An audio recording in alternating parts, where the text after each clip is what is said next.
I'm Malcolm Van Delst, and this is an excerpt from The 9-Year-Old CEO, which follows the adventures of a 9-year-old CEO of a gaming company. Last week, we learned about Arduino's second job as a elite white hat hacker, or is that gray hat? Chapter 10, No One Knew, continued. Let's see if we can piece this together, Sulien said to his brother. You think she's an angel or a saint? Uh-huh. You might be right. What do we know about her? She likes Twizzlers. What?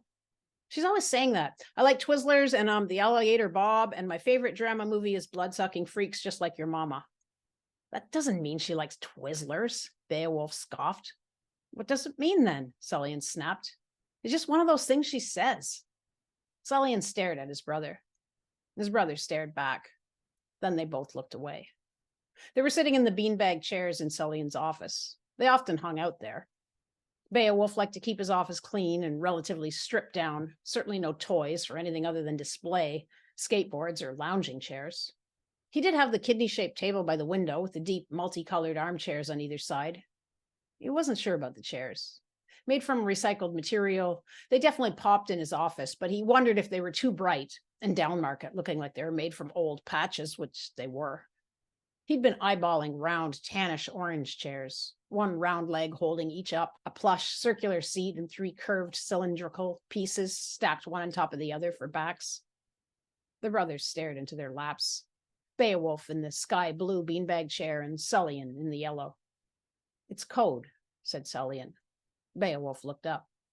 She speaks in code. Chapter 11. Sulien is a hard nut. Sulien is a hard nut. Like the Umturtles he designed for Crash of Santa, he's got a hard shell and pulls himself into it at times. He's like a light switch, on or off. Nope, that's not working. I'm trying to connect the Umturtles, which are a combination of umbrellas and turtles, to their creator, but I can't. Sulien added these creatures to Crash of Santa. They had umbrella-like shells that were thin, like skin or umbrellas, instead of hard, normal turtle shells.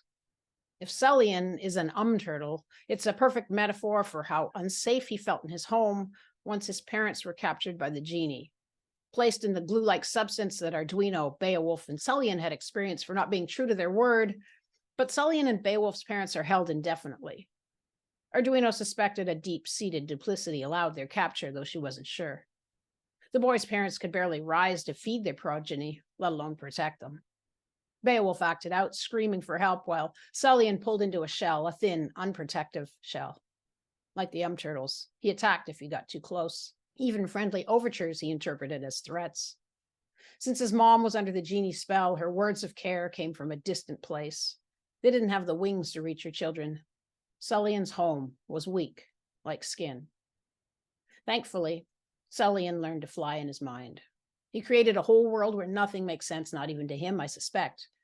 But if you look closely at his artwork and songs, you see him expressing pain, hope, and love, a powerful child fighting out of the effluvium.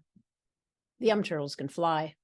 They unfurl their umbrella-like shells, flap spindly wings that look like bats, screaming. Mothers scream into the mouths of their children, teaching them how life is. Scratch that. It's not screaming. It's fireworks. Turtles spit fireworks as they fly, with the mothers vomiting sparkler oil into their babies' mouths. A young caws a sparkler. As the matures, the sparklers become fireworks. A flock of turtles at night is a sight you will never forget.